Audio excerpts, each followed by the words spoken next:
আজ আমরা এই ভিডিওর মাধ্যমে দেখে নেব সবথেকে সহজে কিভাবে বাড়িতেই বানাবো বিস্কুট।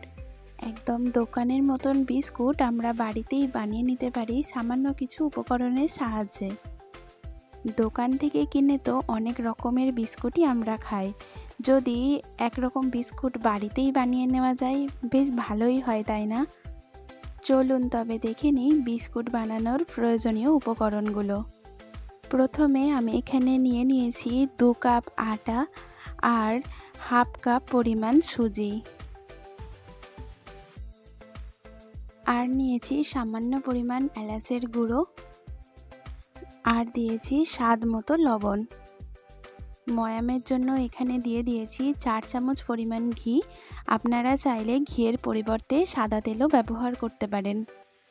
ময়ামের পরিমাণটা একদম ঠিকঠাক দিতে হবে, নয়তো বিস্কুট ভাজার সময় তেল বেশি অ্যাবজর্ব করবে। 2 কাপ আটা আর 1 কাপ সুজির জন্য ছোট চামচের 4 চামচ ঘি ঠিকঠাক, এই অনুযায়ী আপনারা আপনাদের মাপটা দিয়ে দেবেন।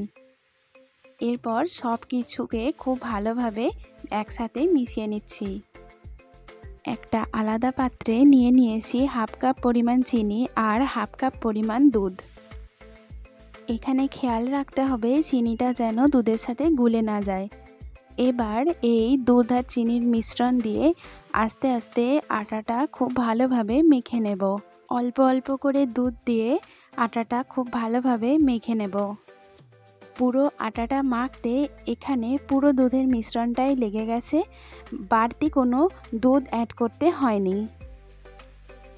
খুব নরম করে মাখবো না, একটু শক্ত রেখেই মাখতে হবে। মাখা হয়ে গেলে কিছুক্ষণ ঢাকা দিয়ে রেস্টে রেখে দিচ্ছি। কিছু সময় রেস্টে রাখার পর আটার ডোটি দেখতে ঠিক এই রকম হবে।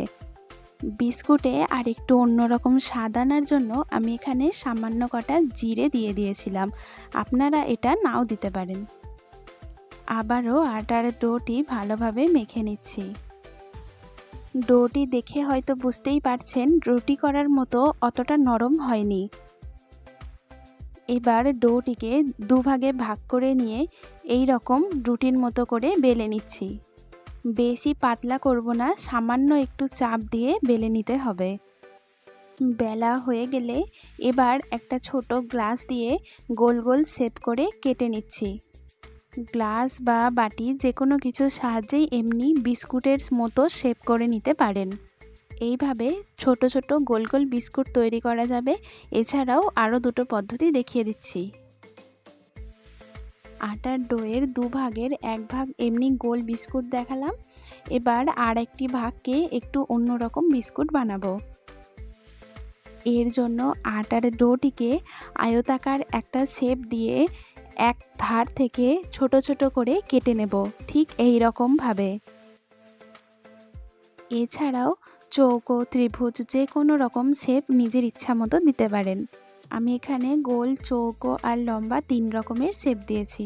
গোল বিস্কুটগুলো আরও একটু সুন্দর দেখানোর জন্য আমি সেই একই গ্লাসটা দিয়ে এই রকম একটু ছাপ দিয়ে দিচ্ছি।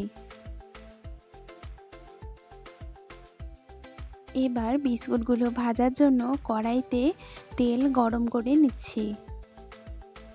তেল গরম হয়ে গেলে একে একে বিস্কুটগুলো তেলের মধ্যে ছেড়ে দেব। গরম তেলে লো ফ্লেমে উল্টে পাল্টে বিস্কুটগুলো লাল লাল করে ভেজে নেব। বিস্কুটগুলো ভালোভাবে ভেজে নিয়ে কিছু সময় রেখে দিলেই একদম দোকানের মতো খেতে লাগবে। বিস্কুটগুলো দেখতে যতটা সুন্দর লাগছে, খেতেও ঠিক ততটাই সুন্দর। একসাথে অনেকটা পরিমাণে বিস্কুট বানিয়ে কন্টেনারে সংগ্রহ করে রাখতে পারেন বেশ কিছুদিন। আজকের এই সহজ বিস্কুট রেসিপি আপনাদের কেমন লাগলো অবশ্যই কমেন্ট করে জানাবেন। আর ভিডিওটি যদি ভালো লাগে তবে চ্যানেলটিকে সাবস্ক্রাইব করতে ভুলবেন না এবং বন্ধুদের মধ্যে শেয়ার করে দেবেন। দেখা হবে খুব শীঘ্রই নতুন একটি ভিডিওতে। ভালো থাকবেন, সুস্থ থাকবেন। আজ এতটুকুই।